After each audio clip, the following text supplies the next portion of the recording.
Production stops on the set of Spartacus to honor a visitor. Charles Lawton, Gene Simmons, and Peter Ustinov watch Kirk Douglas pass good news to Universal star Tony Curtis. Hello. I'd like to tell you that the leading German fan magazine, Film Review, conducted a poll among its readers, and it voted as the most popular foreign star of 1958, Tony Curtis, who happens to be a co-star in a picture that we're doing together now called Spartacus. I'd like you to meet someone you know very well, Tony Curtis. Tony? Thank you, Kirk. Tony, I just wanted to tell you that this award, which is called a Bombi, by the way, given by Film Review, is equivalent to the Oscar in our own country, and I can't think of anyone who deserves it more. Congratulations. Thank you, Kirk, very much. I would like to thank all the readers of Film Review for voting for me. This is a great honor and a great thrill. Bless you and thank you. In Hollywood, news is made by some well-known names and one new face. Sir Laurence Olivier, here to make his first Hollywood film in 10 years, is greeted by Kirk Douglas, who co-stars with Sir Laurence in Spartacus. Joining them is a newcomer to Hollywood, well-known in Britain and Europe, Sabina Bethman, who makes her American debut in the $5 million epic. They're celebrating the start of production of Spartacus, the return to Hollywood of a film great, Sir Laurence Olivier, and the arrival of a great newcomer, Sabina. The glamour that is Hollywood is in full display at Grauman's Chinese Theater as 1,000 fans witness a ceremony that is traditional in the film capital. Stars of yesteryear are on hand to see Kirk Douglas immortalized in the court of the theater, joining 136 other stars who have left their footprints for posterity. The film star doesn't stop at footprints. His famous chin is implanted on his second anniversary of the release of the star's world-famous picture, Spartacus, the most expensive film ever made in Hollywood. Tonight's ceremony, sponsored by the Film Council and the Los Angeles Board of Supervisors, is a tribute to Hollywood's past and its even greater future.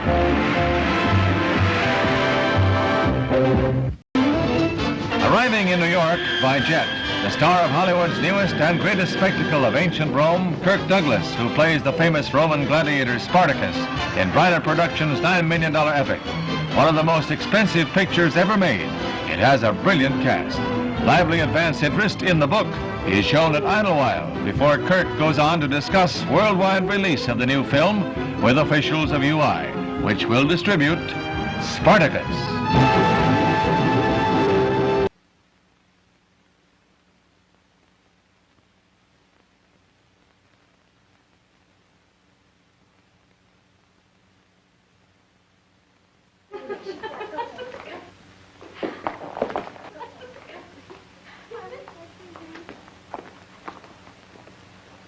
Hi. No, I was just telling Joe about the first time I met young Bess. This is young Bess. And this is Joe Summers, my good friend and stand-in. Hello. This is Ginny. Should I take it? Yeah. Now, going back to Bessie, she's a very good dog. I think in 9 years, she's only ruined 3 takes on the set. And she's a very good companion to me and Tracy. Oh, that's my daughter, who's the most gorgeous, most beautiful, most talented 3-year-old that's ever been born. And she's always with me when I'm working in Hollywood, and when I'm not working, we go back to the ranch in Arizona.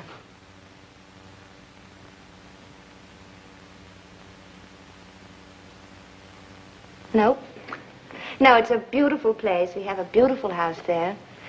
And we have a swimming pool and a tennis court. And we even have a garbage disposal. We're 2 hours by plane from Los Angeles. And we get lots of visitors, too.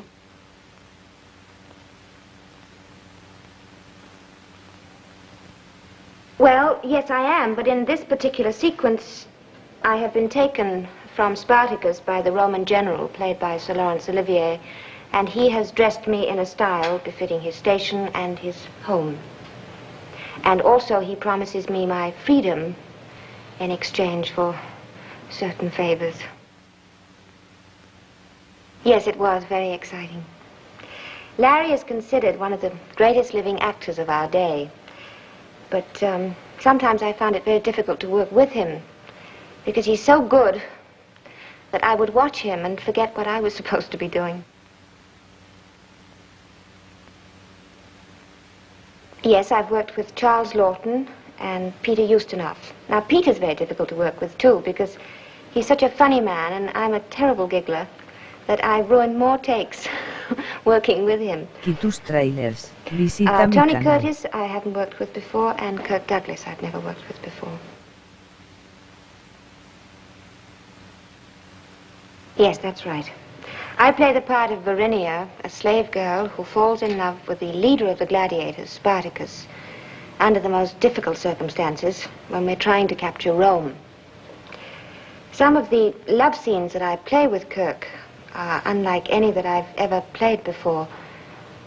Perhaps you'd like to see one. Oh, you're cold. Here, get underneath this. Oh, did I hurt you? No, you didn't. Oh, I didn't mean to be so rough.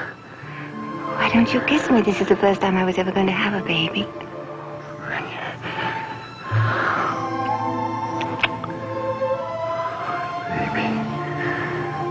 I'm just the same as I ever was, Spartacus.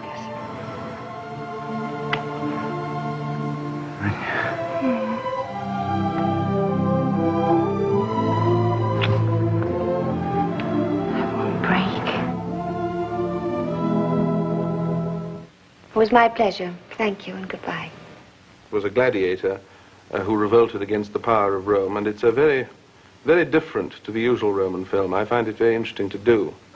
I do as much research as possible, not in books, but in newspapers of the period, because even if newspapers don't always express the truth about something, they certainly express the prejudices, and dramatically that's very useful. On the other hand, I have a little maxim, a little rule of my own, that it's never worth playing a hero without a weakness or a villain without a heart. A character must have three dimensions and some sort of inner contradiction to make it interesting. That's true of the man I play in Spartacus, who is a man who thinks life is cheap because everybody else does, but at the same time he's not really a bad man, and perhaps this illustration from the film will prove what I'm talking about. I have more stripes on my back than a zebra. Every time I touch my wounds, they sing like larks. But in spite of that, I think I found something that I never had before, with all my wealth. What is that? Well, don't laugh at me, but I believe it to be dignity. In Rome, dignity shortens life even more surely than disease. The gods must be saving you for some great enterprise. You think so? Anyone who believes that I'll turn informer for nothing's a fool. I've been on tour in America and found it a most rewarding experience because everybody is very, very hungry for the theater.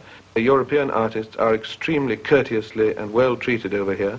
In this particular film, we have Sir Laurence Olivier, Charles Lawton, Gene Simmons, and myself, all Europeans. And we were all very delighted to have been asked to appear in it, and for it to be thought that we were worth bringing such a distance. There is, of course, one other function which I only mention because of my children. They think that I make comic noises on occasion. They think, in point of fact, that's my only function worth talking about. For instance, a very exasperating noise is a car with a flat battery.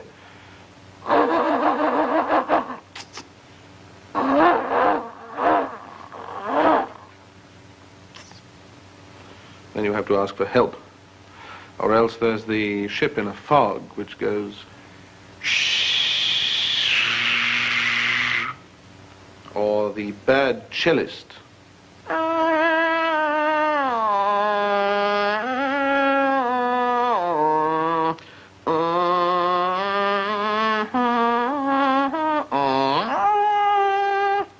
There should be a tinkle of coins at the end of that. The first overseas premiere of UI's screen epic Spartacus is the most brilliant event on London's show business calendar for the year. Among the many outstanding figures present is Mrs. Pandit, Prime Minister Nehru's sister and Indian High Commissioner in London. The West End rings to the sound of the crowd's cheers as Kirk Douglas and his wife arrive at the theater. One of London's warmest welcomes for Spartacus himself, producer and star of the $12 million film drama.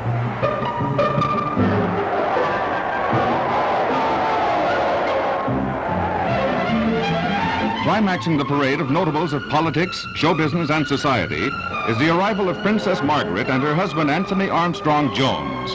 The radiant princess wears a black gown studded with tiny lace flowers and a snowy ermine cape.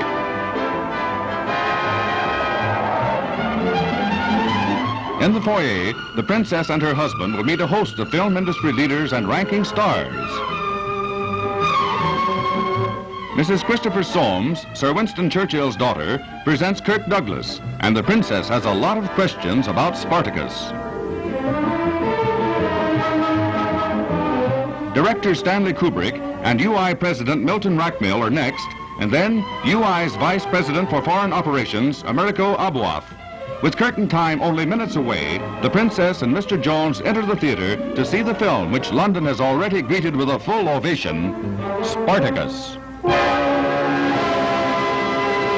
It was strange, first of all, to get sent a script, a Roman script, without any reference at all to Jesus or the church, because usually those films were a kind of battle between sin and righteousness in those days, which, thanks to the rather strict censorship, turned out to be a victory for the church, but in the last 10 meters. It was always a photo finish. But that way they got the blessing of the various authorities, and I was in the kind of pilot for all these, which was Quo Vadis, and which was not only very close to the church in spirit, but was actually shot in Rome. And this, one got the feeling, was the first really secular film of the period. There were brief references to 2,000 years before or 2,000 in the commentary, but really nothing in the film at all to suggest anything other than a plebeian revolt against the rather barbaric Roman repression. And of course it was Howard Fast who wrote the book, and not Sienkiewicz. It made an enormous difference from the beginning. But it was strange to get a film of that sort, because usually they tended to be religious films. This one certainly wasn't. And it was also unusual that it was an independent film, even if it was shot by a major studio. It was Kirk Douglas's own production. I think it was called Briner Productions, which he named after his mother. And so it was a very internal and intimate seed which sprouted into this huge thing. I think the executives were rather nervous of the whole thing at the beginning because of the very lack of that Christian element and the Hays Code and the blessings, which would certainly be of great benefit to the publicity department as we were making it.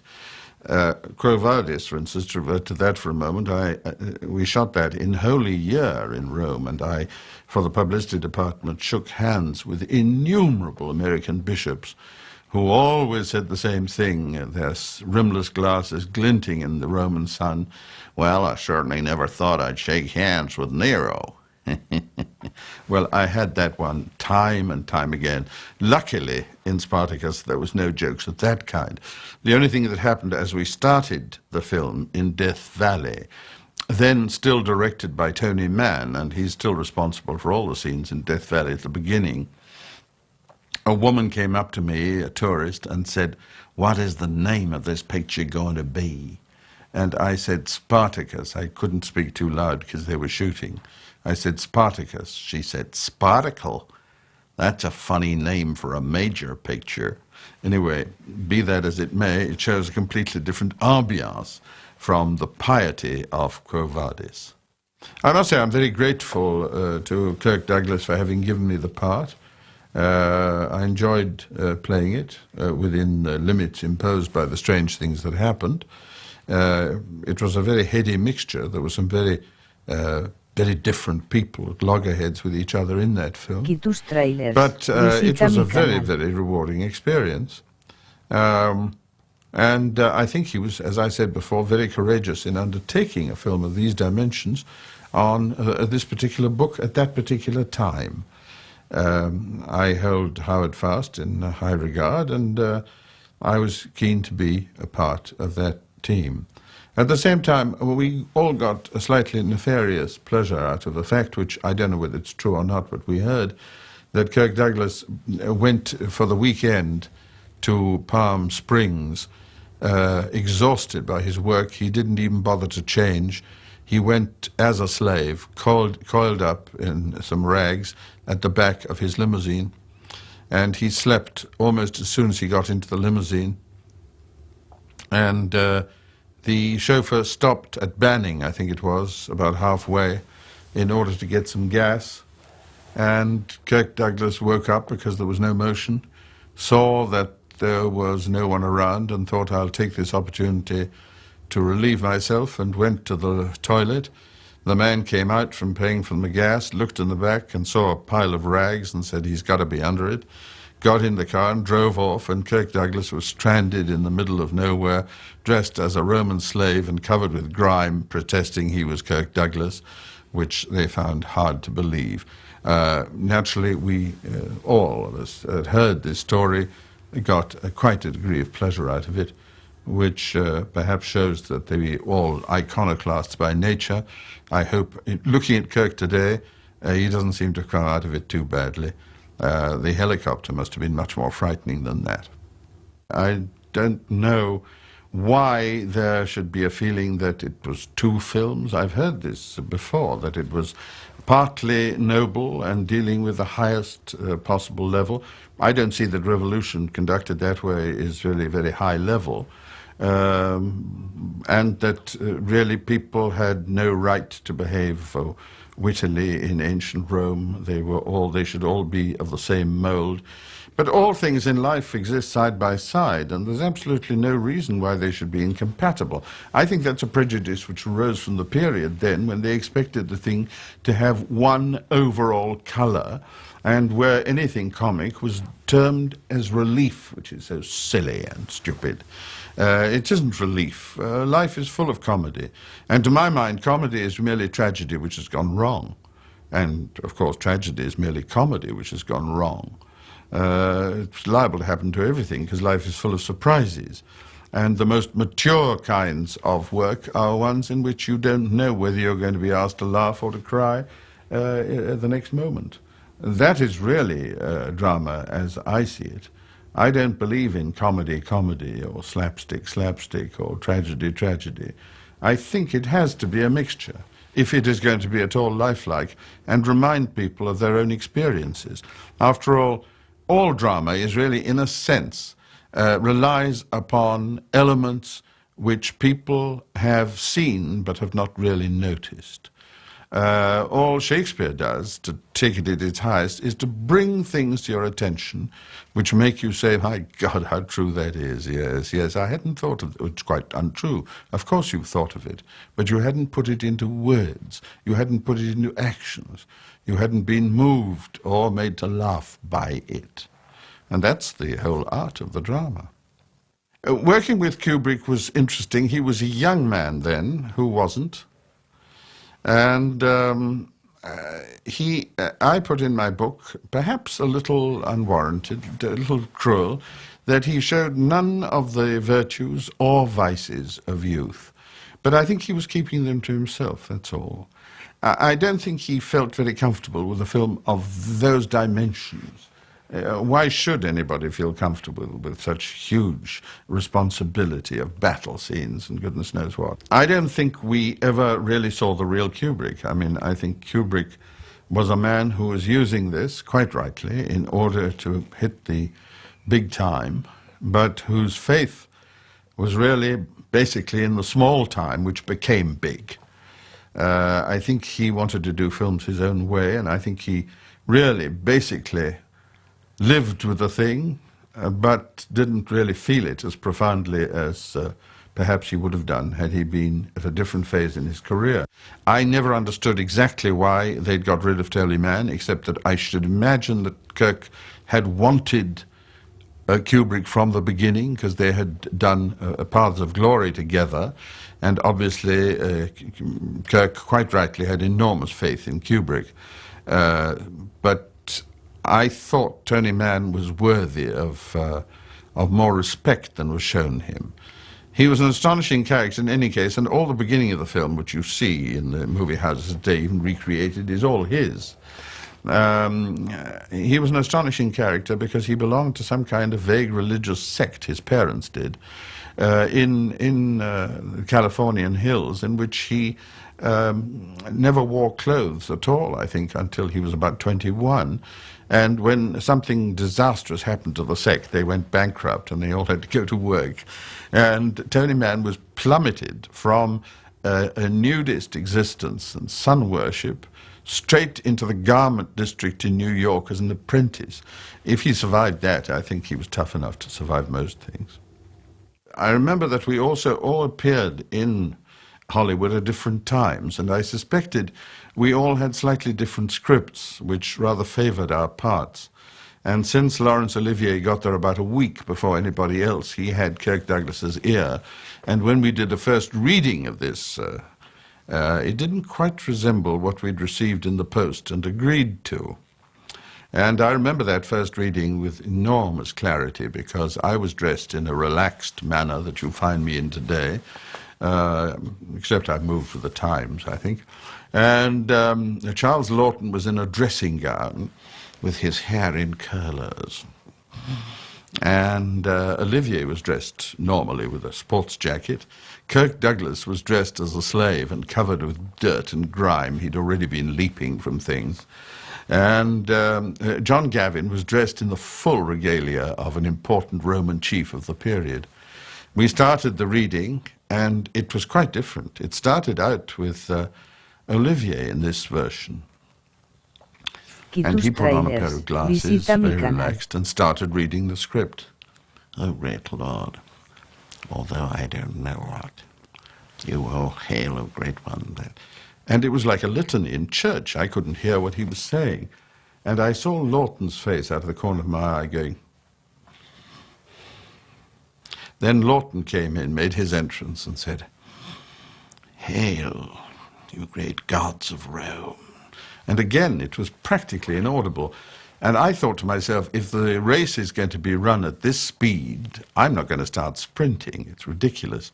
So my entrance came, I said, "Ha, my slaves will be willing to know this." And I know. And again, I joined the general litany. It was only John Gavin, who has the sensibility of an actor, and it was later your ambassador in Mexico, who seemed to be impervious to this general atmosphere of murmuring, and suddenly said, "All great gods that here declare," and he was off on his own, rather, I thought. This went on, getting more and more awkward as we began to realize the script was rather different to what we had been led to expect, until Laughton suddenly stopped dead and said, "I don't understand this scene." And one smelled trouble.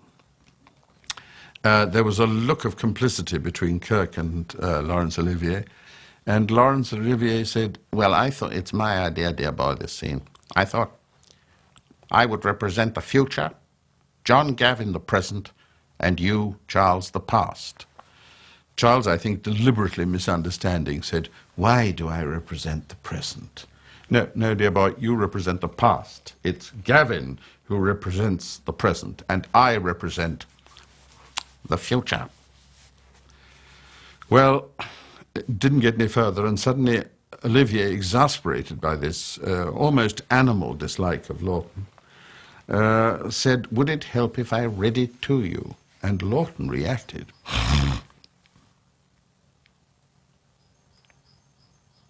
Yes. Laurence Olivier changed his glasses and read the scene. The quality of the silence greeting him was such that he eventually didn't have the courage to finish it, and said more or less like that.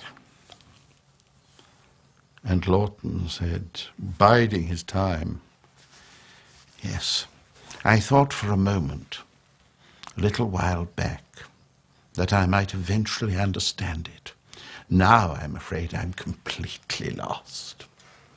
And we abandoned the reading. We all went back to our places. And that was largely why Laughton became extremely difficult and wouldn't do what he was given. And that's when I was called in by the powers that be and asked to write the scenes between him and myself, which I was glad to do. He took me once to his caravan for a bull shot, which he enjoyed very much, which I think is bouillon, a beef tea mixed with vodka in a thermos. And he kept a thermos of it under his toga, and produced it occasionally. And we sat in his caravan on the Universal lot discussing life. And suddenly one of those loads of tourists arrived. Universal was, unlike other studios, encouraged visits from tourists and charged rather heavily for them. And two ladies passed by, and they both looked at Lawton and said, "Oh, don't tell me, oh, the greatest. Oh, you are the greatest." And Charles, who spent most of his time loitering, waiting to be offended, he was an extremely vulnerable, sensitive soul. He was now, of course, equally open to flattery, and when he heard that, he preened. "Thank you." And then the woman said, "Your role as Big Daddy was just the greatest thing we ever saw. Isn't that so, Mabel?" "Yes, we loved it." And then it turned rancid, of course. He became offended again. And the two women went away, and he was inconsolable. I said, "Oh, Charles, come on." The thing to do in these moments is to imagine how it could have been worse than it was. What could be worse than that? I said, many things. They may realize their mistake and come back. That is going to be worse. At that moment, there they were. "Oh, how will you ever forgive us? Mabel told me afterwards I'd made the most ghastly mistake. Oh, I'm so sorry." "It's all right, my dear." No, just awful. But I want to tell you something. You're just as good as Burl Ives. This made matters worse, and they went on talking, y tus trailers. adding Visita to mi this, canal. Until he, eager to have his revenge, said to them, pointing to me for the first time that they hadn't noticed, "I bet you don't know who this is." And the women looked at me, and one of them said, "Oh, yeah, don't tell me. I know that, I've got it, Walter Houstonoff." So from that time on, I was Walter Houstonoff. My son did a good job directing. There was a moment when there was a Roman column marching up the hill where the people were crucified, and there were a whole lot of tensions in those days in the news with I think it was the Korean War then, wasn't it? Around about then. But suddenly an aeroplane, I don't know where it came from, it must have taken off from Burbank or someone very close to, because it hadn't gained a great deal of height. It came, and the Universal lot is rather mountainous, where we did our job. We were marching along the road, and suddenly an aeroplane came over terribly, terribly low. And a rather big aeroplane for Burbank, but I think it must have been a sort of 14-passenger one. And I remember shouting out to the Roman legion, "Scatter, they're Greek." And they did. The publicity lady, Sonia Wolfson, I think her name was, she came up to me and said, "Oh, Peter, steer clear of the commissary today. Hedda Hopper's in there, and she doesn't want to see you." Oh, this is like a red rag to a bull. I didn't want to see Hedda Hopper, but I didn't see why I shouldn't be seen by Hedda Hopper. And I said, "What's wrong?" And she said, "No, it's too embarrassing." And I eventually, I wheedled it out of her. Hedda Hopper had said to someone that I was so brilliant in Quo Vadis, I've got to be queer. Well, of course, I needed no second bidding. I went straight to the commissary, went up to her and said, "How are you?" Ha, ha, ha, ha, and behaved in the way of a rather gross English sergeant. And we never had that trouble again. I'm not a great expert on how much films cost, but there was a rumor, of course, that it was the most expensive film that was ever made, because the publicity departments always regarded such rumors as excellent. I can't imagine why, because I don't see any link personally between the cost and the result. But I suppose somebody going, thinking I'm going to see the most expensive film ever made, will look at it as an accountant and enjoy the sight. I personally didn't. I know that for my contribution, to the writing. I didn't accept a fee because I thought it was part of the job. They didn't want to give me a fee either because they'd already accounted for everything. But they offered me, in those days it was quite legal, in the days of payola, I think it was called, they offered me a Cadillac convertible. But I couldn't see myself on the local roads in Europe driving this enormous thing which takes the room of 3 things to park, with enormous fins as well, which I didn't like very much. Like somebody, like a beautiful model with enormous shoulder blades. I declined the Cadillac. America had just gone through a rather degrading episode with the McCarthy Army hearings. And there was still a backwash of all that. Nobody quite sure whether it was over. It's like an illness. They didn't know whether it was safe to get out of bed yet. And we just hit that period. And Kirk, with a great deal of courage, it's awful to say that it had to be courage, but it was, got Dalton Trumbo, who was blacklisted as no one else was, to write the script. He wrote the script under the name of Sam Jackson. Nobody knew who Sam Jackson was, but it was obviously a mysterious character who was involved in this. And when I wrote my sections of it for Lawton, I handed in my script under the name Stonewall Ustinov. I thought that made a nice couple of writers. I was taken by Tony Mann to see Dalton Trumbo at the beginning, and he was living as a kind of comfortable recluse with a parrot, I remember. And I found him a very engaging fellow, and I got on awfully well with him. Kirk Douglas makes some sort of mention in his book that one of the reasons for firing Tony Mann was that he gave me my head, and he'd obviously broken some kind of confidence in showing me Dalton Trumbo at work.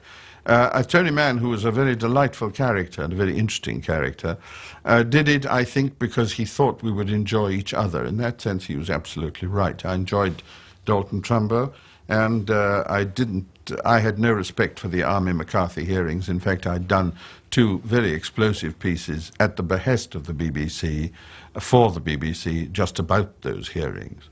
And I was attacked then by a columnist called Jimmy Fiddler, I think, I don't know whether he still exists, who came off his roof and said that was the way I repaid American hospitality, by attacking Senator McCarthy. Well, I'd do it again at a drop of a hat. I remember rather criticized when I got the Oscar for it for not looking surprised. Well, I'll tell you why. I'm not a believer necessarily in the zodiac or in numerology, but it's been a fact throughout my life that 6 has been my lucky number. I can't tell you why. I was sitting in another Cadillac with my lawyer from New York, who's still my lawyer from New York and a very old friend, and who said to me, "Peter, don't count on winning. They got Sal Mineo in there, and they've just done Exodus, and there's an enormous swell of pro-Israeli feeling, and I think it's got to go to him." I said, "I'm quite prepared for it to go to anyone you like." But and then I looked at the distant building as the cars were standing in line, and it said in luminous letters, 33rd Annual Oscar Awards. I thought that's strange, and then I looked at the ticket, and it was seat number 24 in row F, both of which add up to 6. Then I looked at the tickets for the banquet afterwards, and I'd been invited to Warner Brothers table, for whom I was going to do the Sundowners, and it was table number 6. Then I looked at the other table to which I'd been invited, which was Allied Artists, a small company of the time, therefore it had a much higher number. I was going to do Billy Budd for them, and it was table number 42. And I said to my lawyer, "You know, there's too much of a coincidence, all this. I have a strange feeling I've got a chance." He said, "Peter, don't let it enter your head. I don't want to see you disappointed.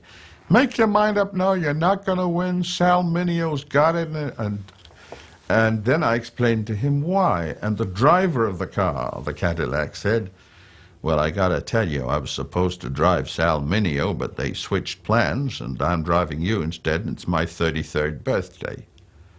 I said to myself, that does it. And so when they read out my name, I kissed my wife, I think, and went on the stage, and people said, you didn't look very gracious, you didn't look surprised. Well, why should I, with that kind of evidence?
Trailers, visita mi canal.